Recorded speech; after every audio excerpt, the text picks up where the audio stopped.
औज़ु बिल्लाहि मिनश शैतानिर रजीम बिस्मिल्लाहिर्रहमानिर्रहीम। रमज़ानुल मुबारक तेज़ी के साथ गुज़र रहा है। पहला अशरा गुज़रा और जब रमज़ान की इब्तिदा हुई थी तो ज़ाहिर है एक जोश, वलवला और फिर ये रोज़ जो सहर और इफ्तार के लम्हात हैं, बड़े कीमती लम्हात हुआ करते हैं ये। मगर ये बादल की तरह ये लम्हात गुज़र जाते हैं और जब रमज़ान का आखिर होता है तो हम सोचते हैं कि वो सहर, वो इफ्तार, वो रहमतें, वो बरकतें और मुसलमानों का एक दूसरे के साथ मिलकर सहर और इफ्तार में शरीक होना, वो मस्जिदों में नमाजियों का बाजमात नमाज के लिए बड़ी तादाद में हाजिर होना, बड़ी याद आती हैं ये चीज़ें। तो अभी हमारे पास ये रमज़ान की ये मोहलतें बाकी हैं, ये सातें बाकी हैं, ये दिन बाकी हैं, तो ये बहुत कीमती हैं। हो सकता है कि हम में से बहुत से अफराद उन्होंने अभी तक रमज़ान के जितने भी रोज़े गुज़रे हैं, उन्होंने कद्र वाक़ई मेहनत करके, रियाज़त करके, दुआएँ और इबादत का अंजाम देकर उन्होंने अपने रोज़े को माशाअल्लाह बहुत अच्छे तरीके से परफ़ॉर्म किया है। लेकिन ऐसे भी होंगे यकीनन कि जो रोज़े या तो पूरे नहीं रख सके या रोज़े उन्होंने रखे मगर कुछ दिल से वो इत्मीनान वाली कैफ़ियत नहीं कि अगर हम इससे बेहतर अंदाज़ में रोज़े की कैफ़ियत में होते तो अच्छा होता। तो कोई बात नहीं, खुदा की बारगाह में तौबा, इस्तग़फ़ार हर तरह का दरवाज़ा खुला है। खुदा की बारगाह में हर तरह से हमारे लिए रेक्टिफ़िकेशन का, अपने आप को बेहतर करने का और अपनी इस्लाह करने का दरवाज़ा खुला हुआ है।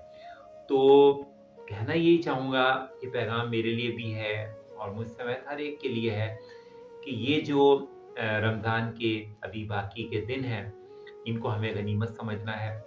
नहीं मालूम अगले बरस कौन जिए, ये तो खुदा के ही इल्म में है। खुदा ताला सभी को तूले उम्र अता फरमाए यकीनन, लेकिन ज़िंदगी का कोई भरोसा नहीं होता। तो हमें यही सोचना चाहिए कि रमज़ान में एक-एक लम्हा हमारे लिए कीमती है। जब भी हम नमाज़ पढ़ें, नमाज़ के बाद हम दुआ करें। ज़ाहिर है नमाज़ के बाद जो रमज़ान की ख़ुसूसी दुआ हैं जैसे या अली या अज़ीम या गफ़ूर या रहीम, तो इस तरह से दुआएँ, इस तरह और भी दुआएँ जो कि ख़ास तौर पे रमज़ान में नमाज़ के बाद पढ़ी जाती हैं। इसके अलावा हर दिन की दुआ है, हर शब की दुआ है।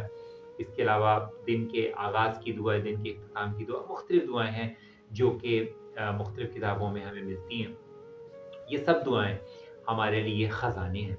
ये अल्लाह की बारगाह में हमारी हाजतों का दरवाज़ा खुलवाने के लिए ये हमारे पास कुंजियाँ हैं। और फिर रमज़ान में जो हमारे घरों में बुज़ुर्ग हैं, वो जिस तरह से ख़ुशू ख़ुज़ू के साथ तिलावत कुरान मजीद अंजाम देते हैं, बुज़ुर्गों की उस तिलावत कुरान की आवाज़ में एक ख़ास किस्म की एक कैफ़ियत हुआ करती है, ख़ास रूहानी कैफ़ियत होती है, जिनके घरों में बुज़ुर्ग मौजूद हैं और वो तिलावत कुरान बाकायदगी से अंजाम देते हैं। वो घर बड़े बहुत खुशकिस्मत हैं कि जिनके घर में कुरान का ज़िक्र होता है और वो उन घरों में ख़ास किस्म की नूरानियत है, जो कि महसूस की जा सकती है।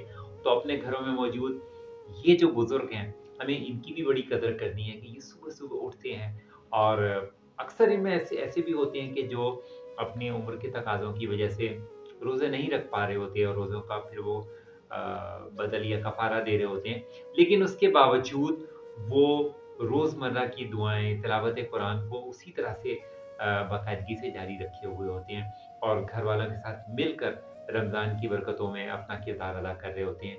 तो इन बुज़ुर्गों का खुदा ताला साया सलामत रखे और हमें इनकी कदरदानी करने की तौफ़ीक अता हो। ख़ास तौर पे मैं ये कहना चाहूँगा। इसके अलावा रमज़ान के दौरान जो मुख्तलिफ़ उलमाए कराम जिस तरह से ज़िक्र रमज़ान पेश करते हैं, मुख्तलिफ़ अंदाज़ में रमज़ान से मुतालिक सवालात, जवाबात, उनको भी वो बयान करती हैं। इसके अलावा रमज़ान के मुख्तलिफ़ पहलुओं का ज़िक्र करते हैं। ये भी एक मैं समझता हूँ कि एक बड़ी मेहनत तलब काम है कि जिस तरह से वो रोज़मर्रा रोज़मर्रा की बुनियाद पे जिस तरह से रमज़ान के मुख्तलिफ़ पहलुओं के हवाले से तज़किरा कर रहे होते हैं और फिर उनको सुनने वाले भी तवज्जो के साथ सुन रहे होते हैं, तो दोनों अपनी-अपनी जगह दुआओं के तलबगार होते हैं कि खुदा ताला ان کی اس محنت اور ریاضت کو قبول کرے۔ اس کے علاوہ بہت سے ایسے افراد ہیں جو کہ رمضان کے دوران مختلف خدمات انجام دے رہے ہوتے ہیں۔ ویلفیئر کے ادارے ہیں جو اپنے انداز میں لوگوں کو سحر اور افطار کے موقع پر لوگوں کو پیش کر رہے ہوتے ہیں، کھانا پیش کر رہے ہوتے ہیں، سحر اور افطار کی چیزیں پیش کر رہے ہوتے ہیں۔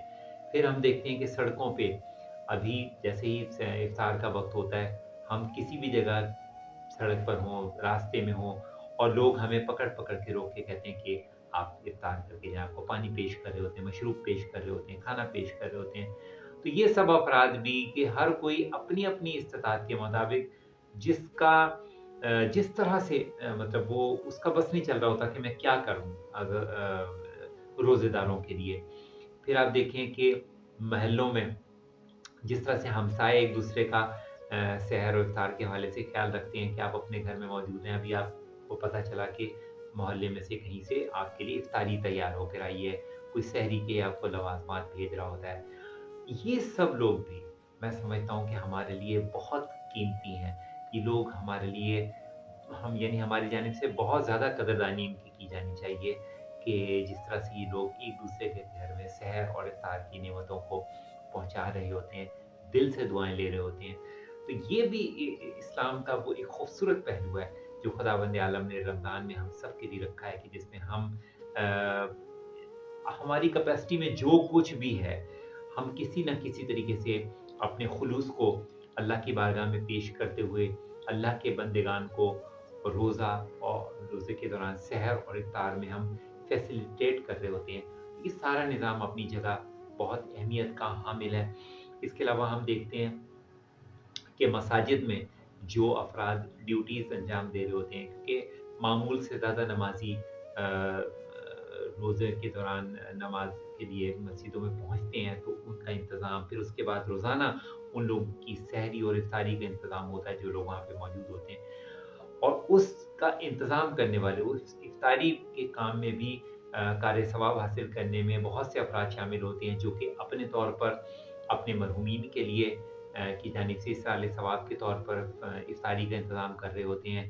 بہت سے لوگ اجتماعی طور پر افطاری کا انتظام کرتے ہیں، بہت سے لوگ انڈیویجول کسی ایک دن افطاری کا انتظام اپنے ذمہ لے لیتے ہیں۔ تو یہ بھی بہت بڑی میں سمجھتا ہوں کہ اس دور میں کہ جب ظاہر ہے لوگوں کے معاشی مسائل ہیں، مگر میں دیکھتا ہوں کہ اس معاملے میں لوگ کھلے دل کا مظاہرہ کرتے ہیں اور کسی نہ کسی طرح سے لوگ افطار کے حوالے سے فیسیلیٹیٹ کر رہے ہوتے ہیں، مساجد میں، امام بارگاہوں میں سحر اور افطار کے حوالے سے وہ لوازمات پہنچا رہے ہوتے ہیں، لوگوں کا خیال رکھ رہے ہوتے ہیں۔ عام دنوں کی نسبت انسان غریبوں کے حوالے سے ان دنوں میں زیادہ حساس ہو جایا کرتا ہے۔ ہم سے کسی کی تکلیف ان دنوں میں دیکھی نہیں جاتی اور ہماری کوشش ہوتی ہے کہ ہم کسی نہ کسی طریقے سے اس کی مدد کر جائیں۔ اور ساتھ میں یہ بھی کہوں گا کہ بہت سے افراد ایسے ہیں جو کہ بیمار ہیں، جو کہ روزہ نہیں رکھ پاتے ہیں، اور ان کی دعائیں ان کے گھر والوں کے ساتھ ہوتی ہیں۔ تو یہ سارے جذبے، یہ سارے رشتے بہت گراں قدر ہیں، بہت اہمیت کے حامل ہیں۔ دل سے دعائیں ہیں ان سب کے لیے۔ خداوند عالم ہر جذبے کو جو کہ رمضان کے دوران ہمیں دکھائی دیتا ہے، اس جذبے کا اظہار کرنے والوں کو خدا سلامت رکھے، اور سب کو جس طرح سے اس سال خدا تعالیٰ یہ ماہ رمضان عطا فرمائے، زندگی کے آنے والے بھی ماہ رمضان ان کو بہتر سے بہتر بابرکت عطا فرما۔ اللہم صلی علی محمد و علی محمد وعجل فرجہ۔ اگر آپ ہمارے چینل پر نئے آئے ہیں تو آپ ہمارے چینل کو سبسکرائب، لائک اور شیئر اپنے دوستوں کے ساتھ ضرور کریں۔